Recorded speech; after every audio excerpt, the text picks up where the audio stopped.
a good looking move, but then white will play bishop f5. So you see that bishop trade happens. The black king loses one of its defenders, and we've seen Anish play it safely this far. It looks like he went d5. g5. d5 is on the board, as you say. Fabiano very likely will meet it with bishop f5, because I don't think you can allow the black bishop to land on e4. And Fabiano, he is fighting to stay alive here. We saw that the bar didn't love the move bishop f6. It wasn't a bad move by any means. Maybe there was better, but with the players both under a minute, very tough situation. 20 seconds remaining now for Fabiano. 2 moves to go under 20 seconds. Right. And the thing about bishop f5, the bad thing about it at least, is it allows black to just take it, and then you're getting close to the time control. And black is better pretty much no matter what. So if they reach that critical move 40, then Anish can start sitting and thinking. The real question is, has he given up too much of his advantage, and will that allow Fabiano to survive? Great question, Robert. It's so tough to say. 2 moves to go for Anish.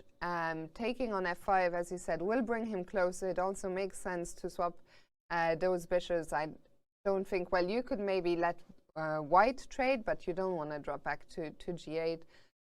30 seconds for Anish, and he has to make a decision. Will he trade on f5? And if not, is it time to activate the rook from a8? Do we have to be concerned about the white rook on b1 coming in? So many things to consider here.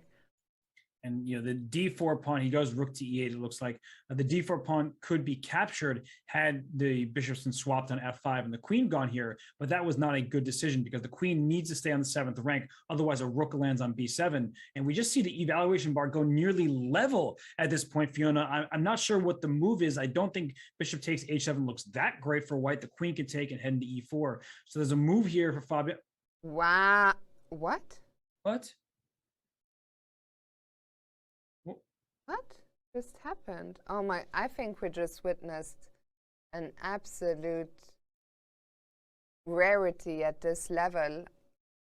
Did you see that? Oh. I think Fabiano actually just forgot about that knight. Oh my goodness. He just forgot the knight could hop backwards like that. I mean, he just wasn't looking at the knight. He's looking at the knight, maybe defending e3, hopping into d2 earlier, and he puts his rook on b6, and it's just a blunder. And these things happen when you're so nervous. You've been making all sorts of moves with a minute on your clock, and after rook b6, knight takes b6, the game is just over. Oh my goodness. I mean, this is really, really tragic, and you got a feel for Fabiano. He did such a great job holding on to this difficult position throughout the time scramble, and then at the last hurdle, move 40, we were wondering, the bar had just come back to more or less even, and then Fabiano playing this move, rook b6, which was just a complete oversight, a blind spot.